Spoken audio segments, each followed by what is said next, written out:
Ladies and gentlemen, boys and girls, welcome to another episode of the Nerd Chronicles. We your hosts, the socially awkward nerds, certified beta male simp mangina, Christian Paul up in the motherfucking building, ladies and gentlemen, once again. And in this episode, I want to discuss how the pseudo red pill community, and again, keyword, pseudo red pill community, is faltering into obscurity right in front of our very eyes. And it is literally faltering faster than we ever thought it would ever happen. So before I dig further into the collapse and faltering of the pseudo red pill community, I want to discuss more about its meteoric rise. And it all stemmed, and it basically, its rise mainly stemmed all the way far back during the COVID pandemic of 2020 and 2021. Now, prior to that, the red pill community definitely was in the shadows. It was definitely underground. There were definitely still some supporters that were there that actually just learned about these rhetorics and actually spewing all that rhetoric up in the YouTube streets, up in like Reddit, other sub posts, other forums as well, social media as well, that they mainly talk about. But the red pill mainly hadn't really fully took off until a favorable duo, a crazy, weird, and a little bit insane, unorthodox duo by the name of Fresh&Fit mainly took heights by storm. And all of that actually stemmed from within the rise of one, Kevin Samuels. The late Kevin Samuels. Even though he wasn't a part of the red pill community, and he even admits that he's not even part of the red pill community, his meteoric rise and some of the stuff that he mainly used, much of the red pill mainly used some of his concepts to mainly fuel their narrative. And due to Kevin Samuels' meteoric rise and like the way he's been going by and holding women accountable, mainly due to his practical experience and past experience, given his fact of as an image consultant, the way that he ended up elevating Fresh&Fit due to his presence primarily alone, right? That basically caused Fresh&Fit to mainly take off, and they had a little bit of a rise here and there, but the controversies have started to pile on as Fresh&Fit continued to soar. And the reason why I'm trying to utilize Fresh&Fit in this case is they were the originators and mainly started this whole ordeal off. Now, Fresh&Fit, originally they were like a two-man show hosted by Myron Gaines and Fresh Prince CEO. And prior to Fresh Prince CEO joining the fray, Myron basically had his own podcast, basically titled, what am I call it? I forgot. It was Unfiltered Fitness at the time, if I'm not mistaken, around the time that he was working for Homeland Security. And he was able to somehow recruit Walter from Wix, and they ended up forming this little duo, titled Fresh&Fit. Mind you, they weren't close friends at the time prior to the link up. They actually sort of maybe tried to link up and say, hey, let's go do a podcast together. Neither one thoroughly knows their C's. Walter is more of like the very, very shy guy, and Myron is like the very boisterous, loud, outgoing type of dude. And they formed this podcast of the Fresh&Fit, and they have all these other pseudo red pill gurus that actually have the same mindset, don't get married, modern women, they are for the streets, single moms are for recreational use or only, that type of shit. All that stuff mainly actually coming down the pipe, and they didn't really fully take off until basically a professional bouncer, professional exotic dancer, as well as a hardcore fitness expert by the name of Ayende Gordon actually came into play and ended up actually trying to join himself and actually involve himself into the general manosphere. And he did that by trying to get into Fresh's good graces and actually trying to help him out with his fitness and all the other stuff. And he ended up literally starting to work behind the scenes. And in fact, they started actually trying to bring, he was actually giving like some good idea and actually giving some good ideas, actually trying to bring some of the women along and try and have like a round table debates just to try and see if they could try and actually seek equilibrium And once, Myron actually took INA's advice with the suggestion of actually bringing women along, even though he initially actually denied it at first. All of a sudden, their podcast really started soaring because it was nothing like it that was ever seen before. You know what I'm saying? And I know INA was one of the primary ones, as well as Large A2, that was definitely sourcing the women, making sure they were extremely attractive, making sure the women were actually definitely civil, making sure that the women weren't high off, going off rats and everything else. They were actually just being very high class, definitely like have some decent morals. They made sure that they had those women thoroughly screened, not unlike with what you see today, which we'll definitely get into it later on in this episode. That's when things mainly start to spike.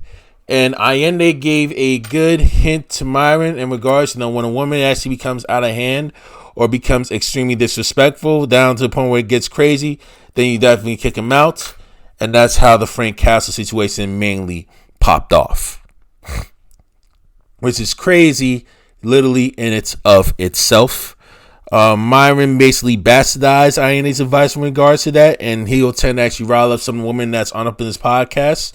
Or if whoever he's actually starting to actually does some cold approaching, whenever women eject him, whenever he feels salty about it, he brings those same women up in the podcast and try to do a one-up on them, trying to get them told, actually trying to kick them out, just trying to humiliate them live social media, thinking that's going to be a real flex.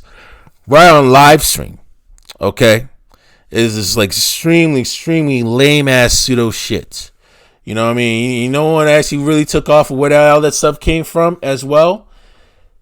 And it's not really embarrassing, but they sort of modeled Kevin Samuels' way whenever he brought the women on, and the woman asked for his opinion on how to actually get men, and he was actually being very brutal and honest based on looks and status and giving his stuff actually being a high value world. A lot of women were mainly spooked. He saw a lot of men mainly noticed Kevin Samuels mainly checking a lot of the losing women mainly up on his show. And that's how much of the rankings and that's how much of the viewership and the subscribers mainly exploded, may have risen over the couple years all the way up to Kevin Samuels' tragic passing. Now, Myron and Fresh, they are on that similar trajectory as well. They were also up on the rise also, until they got miffed in some crazy controversies that mainly went about, especially with Myron actually having unprotected sex with a single mom who was actually a stripper, and things that were actually going south. And what really actually triggered all these things out? It was when they actually invited Aubrey and Preach. They came through, they actually said they Peach Aubrey mainly came on the Fresh&Fit podcast. He mainly said some stuff there. They never really had a chance to actually review it until later because they were booked.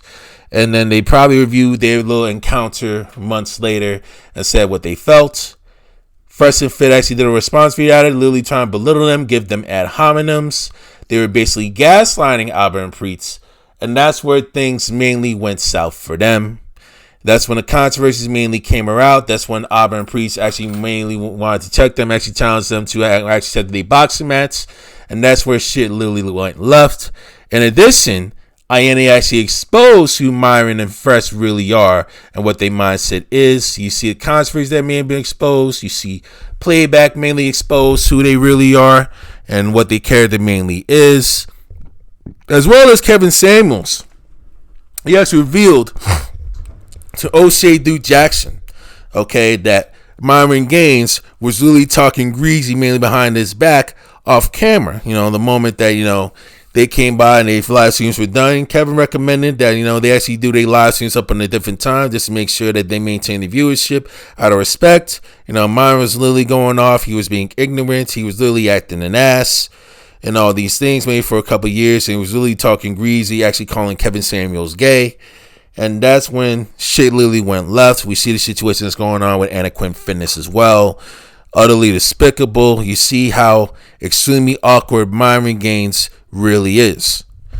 And then comes the crazy part. You see some followers mainly actually disengage from the Fresh&Fit podcast until they end up actually trying to maximize the same stick that they mainly doing, mainly belittling women, mainly just kicking them out of the podcast and a lot of Frank Castle and saying all the red pill pseudo nonsense that they rarely follow. And, they give all these crazy financial advice that they're not really experiencing, especially with crypto and fitness, in which they give like a generalistic advice, but they don't really thoroughly specialize from person to person to person, which is why they're not fully eligible in the first place. But yet their popularity has risen the moment that they have done more of these kickouts, and all these viral moments are actually Myron Gaines mainly kicking women out, and Fresh being the yes man, and Chris being the yes man, Lily acting like a complete ass, as well as the Blitz and Lil Big Mo, or Lil Mo, whatever you may call it. They're literally acting like being yes men to Myron Gaines, right? Especially after Kevin Samuels passing of a heart attack, their popularity mainly started to skyrocket. And then you see other copycat podcasts actually doing the same thing. Whatever podcast, even though they're actually much more subtle, their mindset is basically the same. Unfiltered Podcast, same thing. Even though they literally somewhat a little bit modern, a little bit more civil, their mindset is literally similar, the same. They didn't last after a few months due to the fact that they can actually try and hold their stick for one. And number two, the finances were a little bit off. That's why they ended up having to actually stop their podcast so short all of a sudden. Right?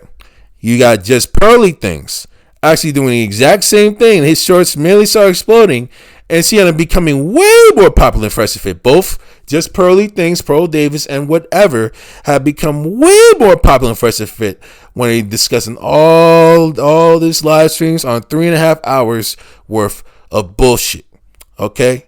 And Dave recently got demonetized his JustPearlyThings after, Pearl, what she done did was absolutely a bunch of minors and teens, basically about corn. And, that exotic, the exotic vision, if y'all know what I'm talking about, right?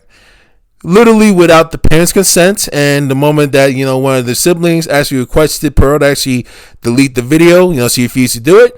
And that's how she ended up getting demonetized. And she's no longer be able to actually fund the stuff from a podcast from YouTube anymore, unless she deletes much of her stake that she is mainly built off of. That's really the whole ordeal. Now that whatever podcast has gotten stale, completely stale because of all the nothingness and the boringness that actually mainly has gone about, it has been literally the same. But all of that stems from that origination of Fresh&Fit. And them literally profiting millions upon millions of dollars on not just YouTube, but also Rumble. Now, what caused this whole little dude to actually mainly become astray is Myron Gaines' arrogance and Myron Gaines' boastful ego on actually showing what his real personality really is. Now, before we continue on with the story of Fresh&Fit, while Fresh&Fit were on the meteoric rise, they basically gave way to other pseudo red pill content creators that came by up in the space. Donovan Sharpe, who has been like one of the constant, godfathers or one of the originators of the pseudo red pill since around 2018, around the time that his YouTube channel started. He is a key cog within the rise of the Fresh&Fit podcast. And then you have Aaron Clary. Then you got another pseudo alpha pill, red pill guru in Rollo Tomassi.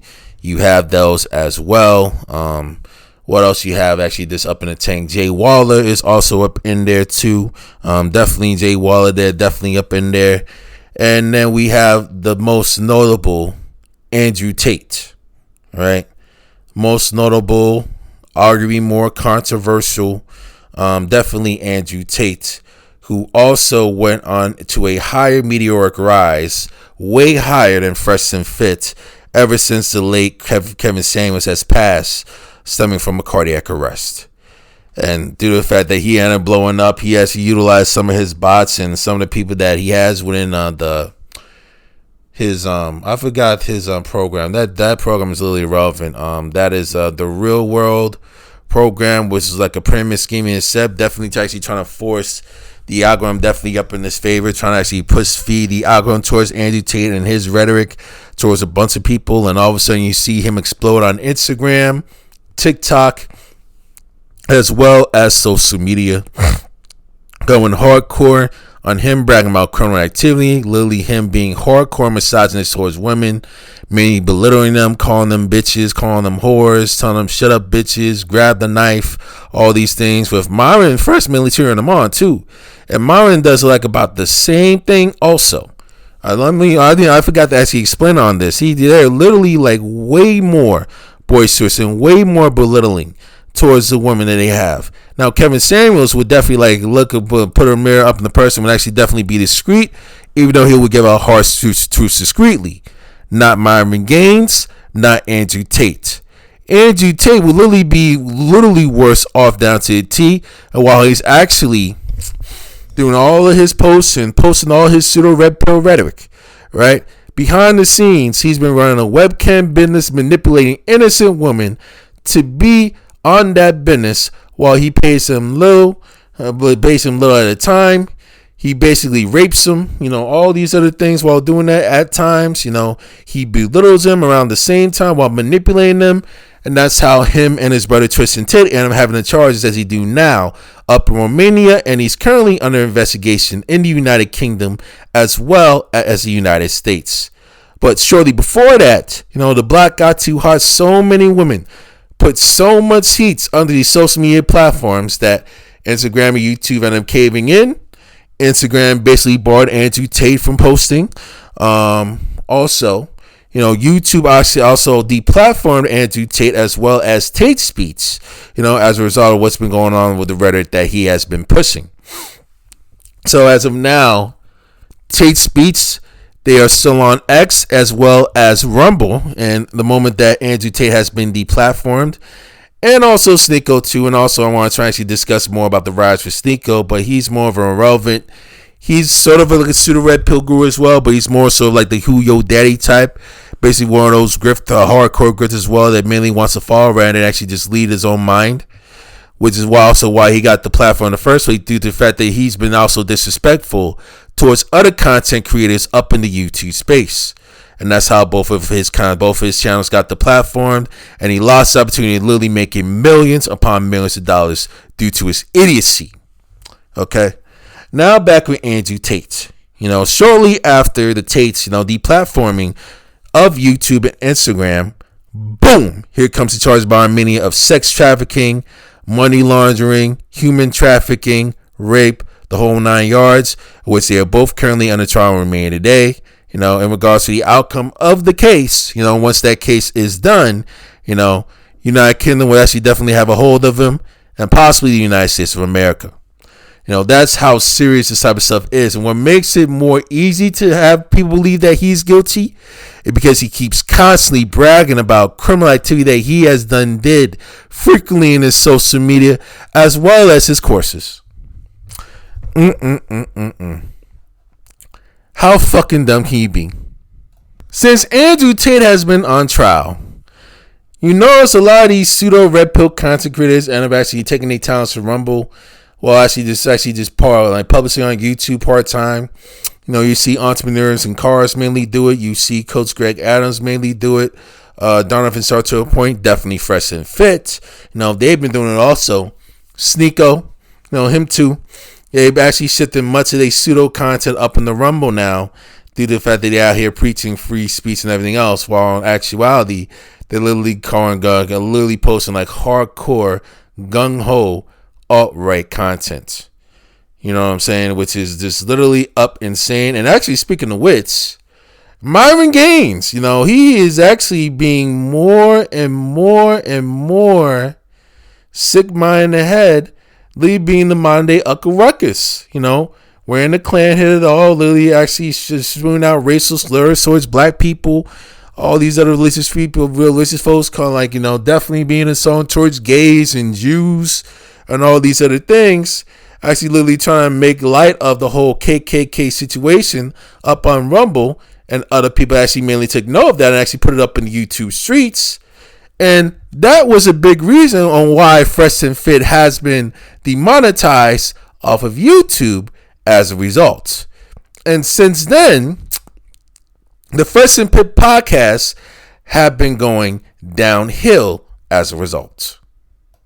Now, when it comes to Myron and Fresh, You think as a result of them being deplatformed by YouTube, let me correct myself. Demonetized by YouTube, as well as demonetized on X, deplatformed on Instagram.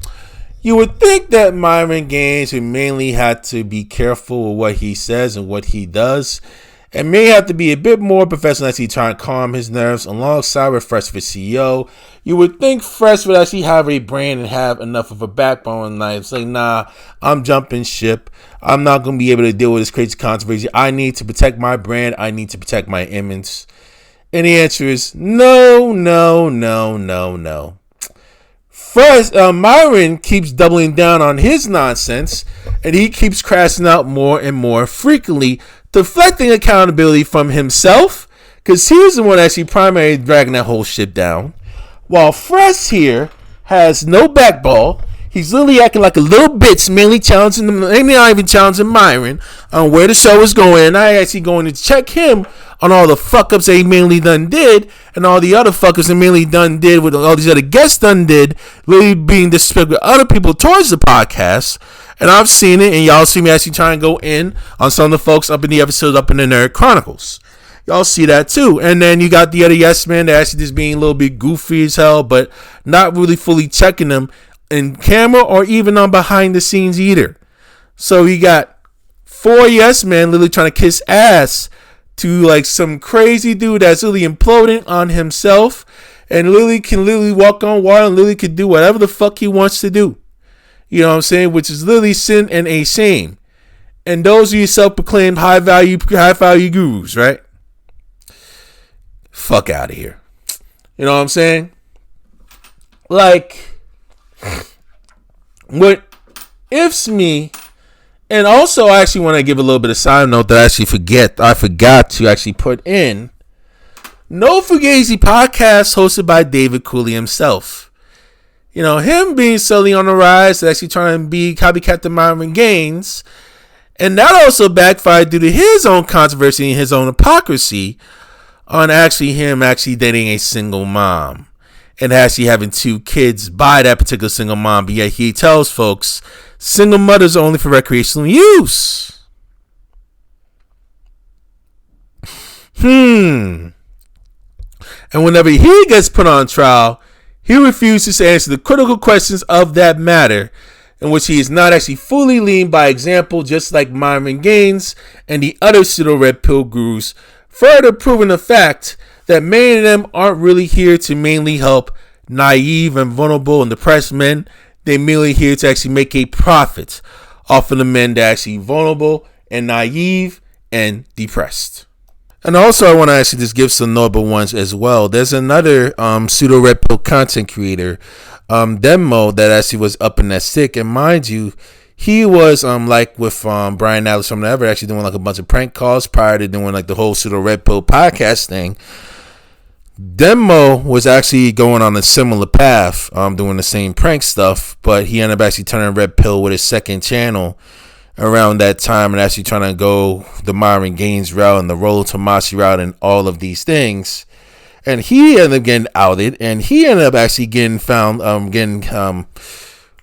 indicted, as well as ended up being convicted, of an actual rape of a college student during this time when he was a visitor of his alumnus, McMaster University. And he does not have any social keen awareness of consent, during sexual activity.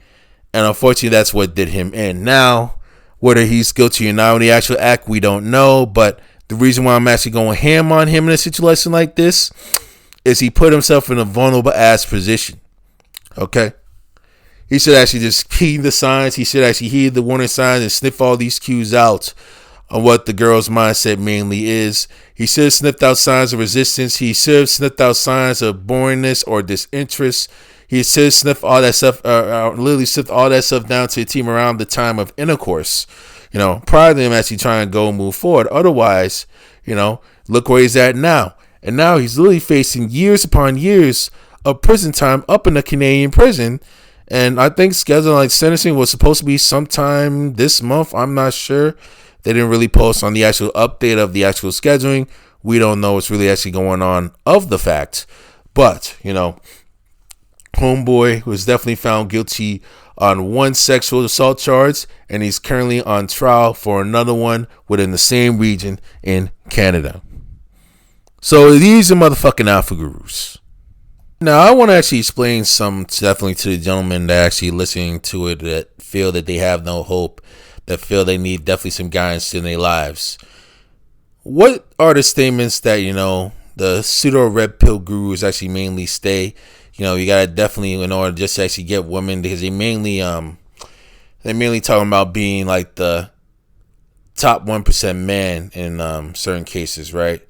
Or the top tier man that they mainly talk about when it comes to red pill. Definitely get a 6-figure job, or you gotta have a network of let's say you gotta be earning 6 figures a year. You gotta have 6-pack abs.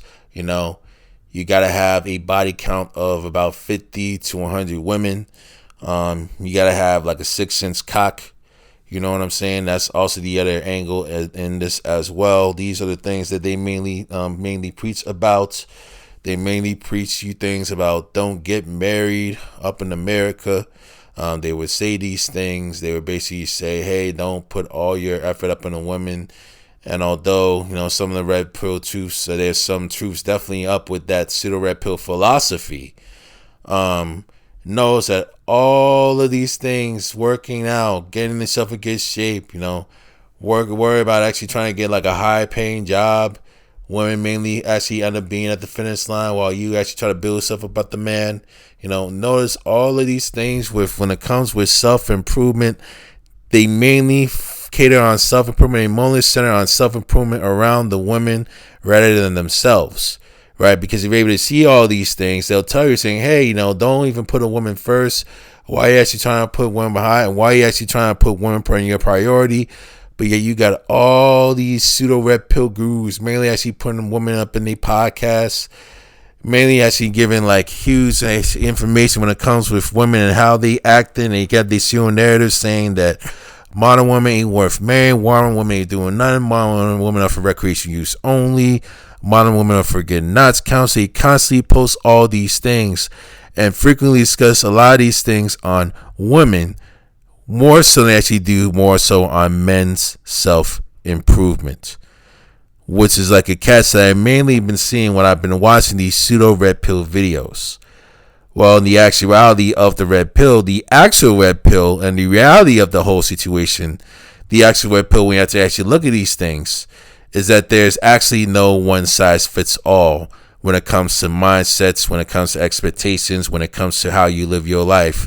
It depends on the nature of that individual, right? Self-improvement mainly starts up in the mental. Your mental has got to be right. Otherwise, all of that high-paying job, 6-figure salary, high-earning salary, net worth, 6-pack abs, really all the body banging and all that stuff will really go to wallet if your head isn't right, if you're still dealing with high anxiety, if you're still dealing with high stress. If you don't seek therapy, if you don't actually try to seek help with an actual mental health therapist or a mental health specialist or even a psychiatrist, and definitely the pseudo red pills actually just literally preach against this because they thinking, if you get abs, if you actually work to actually build the brand, if you don't even produce enough, that's going to be enough to cure depression. That's not entirely true, right? If you do not work on your mental, if you do not seek guidance from a licensed mental health therapist or specialist, you're going to have a hard time actually trying to overcome your mental demons just for you to move forward. And you're going to be doing all these self-improvement things really for the wrong reasons. Which is why I actually mainly stress you guys from the beginning. Take it for someone who actually has a learning disability that deals with anxiety and depression from time to time, who actually relies on guidance from other mental health specialists from time to time on how to mainly go through life. It all starts with you, the individual. And notice most of the stuff that I actually mainly say on these things, I actually rarely bring women into much of my stuff up on YouTube. Like the earlier parts of my early podcasts I have, I mainly discuss women. But nowadays, I don't even actually put women in the fray because they mean that I'm not. This is not to say they actually below them or anything like that. But this has nothing to do with the whole situation when it comes to improving as a man. you definitely do need them as companionship for sure. You definitely need to actually know how to vet which one is definitely worthy for your fit. And this is not to say that all women are bad. They are clearly not. You know, a lot of these pseudo red pill gurus, although they have some good, some truths in the situation, and MGTOW, they're part of the pseudo red pill guru stick as well. They don't tell you actually how to vet thoroughly when it comes to women. They don't even tell you how to actually find a good woman and how to actually literally sneak them out and actually have to build together. They don't tell you that even though you have all these things and you actually get with a woman that actually meets you at the quote unquote finish line, you still would have to learn together. You still have to learn the ebbs and flows. You have a woman's ebbs and flows and vice versa. You're still going to have to continue to learn until death does one of y'all part. And that's what the pseudo red pill gurus won't teach you. You know what I'm saying? And again, all that stuff all starts with you. Once you clear up your head, and once you get your mental right, once you get your focus right, once you get yourself feeling free and have you feeling confident from the inside, a lot of people will be feeling attracted to your energy, feeling that nothing can stop you. You know what I'm saying? You'll be feeling more at ease because you've seen certain things before. You don't have to prepare yourself when it comes to complex situations and chaotic situations. And the money will literally follow itself through due to the fact that you're able to confidently solve a lot of complex problems that mainly go your way due to the fact that you have a clear mental state and you're not being bitter, you're not being traumatized, you know, you're minimizing as much of your traumas as possible, trying to get all your ills out of the way, just trying to make sure that your mental state is mainly cleared with some assistance from therapists, just actually trying to get you going and steering you mainly up in the right path.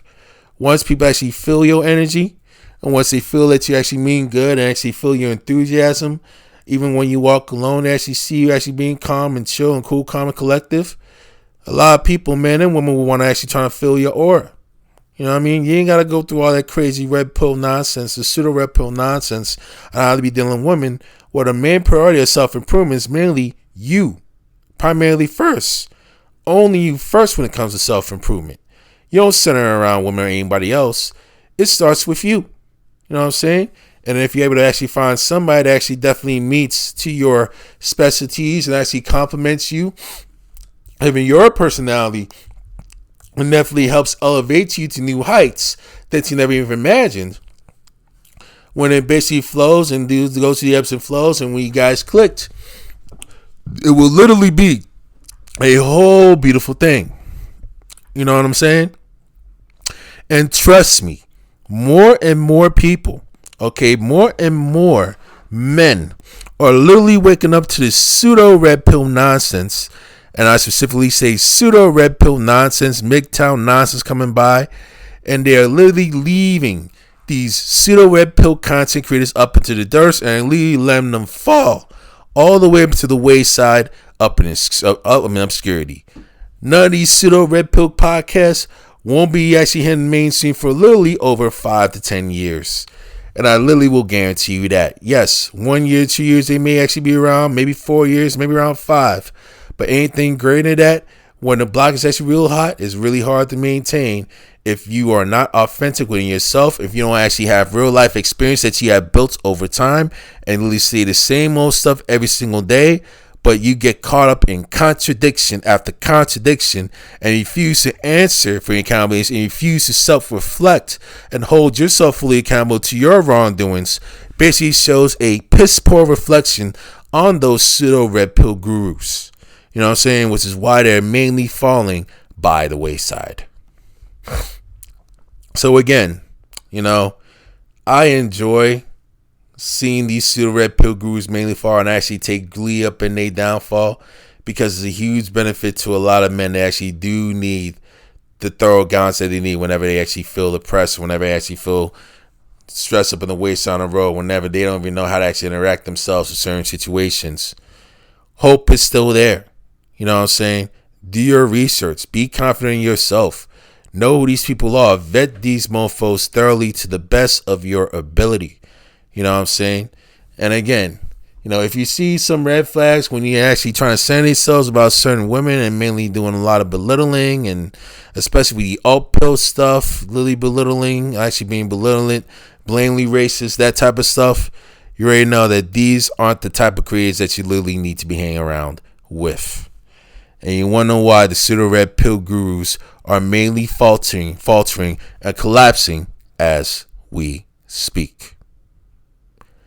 Chris and Paul from the Nerd Chronicles is signing out. Deuces. And to those of y'all that actually been watching up at the Nerd Chronicles, all right, I'll see you on the next one.